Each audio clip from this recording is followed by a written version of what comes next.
পাকিস্তানের গৃহযুদ্ধ। কেন পাকিস্তানের গৃহযুদ্ধ বলা হচ্ছে? তার কারণ বালোচ লিবারেশন আর্মিকে কোনো মতেই পাক সেনা বাগে আনতে পারছে না, বরং উল্টো দিক থেকে দেখতে গেলে পাক সেনার ক্ষয়ক্ষতি করেই চলেছে। যেমন কিছু ছবি দেখাই আপনাদের, বিস্ফোরণে তছনছ হয়ে রয়েছে পাক সেনা ছাউনি। মোটার বিস্ফোরণ, 2টি মোটার চালানো হয়েছে এই পাক সেনা ছাউনি লক্ষ্য করে। আওয়ারানে এটা পাক সেনার আউটপোস্ট, সে আউটপোস্ট একেবারে ছাড়খাড়।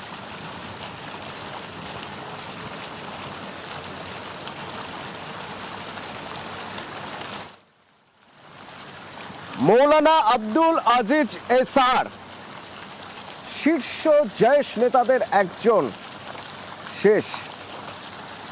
পাকিস্তানের কোলের ছেলেদের জন্য আরো একটা খারাপ খবর। 2রা জুন জৈশ জঙ্গি নেতার মৃত্যুর খবর পাওয়া যাচ্ছে এবং জানা যাচ্ছে জৈশের তরফে দাবি করা হচ্ছে যে হৃদরোগে আক্রান্ত হয়ে মৃত্যু হয়েছে। কিন্তু পাক পুলিশ এখনো পর্যন্ত কোনো কারণই দেখাচ্ছে না যে কিভাবে শীর্ষ জৈশ জঙ্গি মৌলানা আব্দুল আজিজ এসারের মৃত্যু হয়।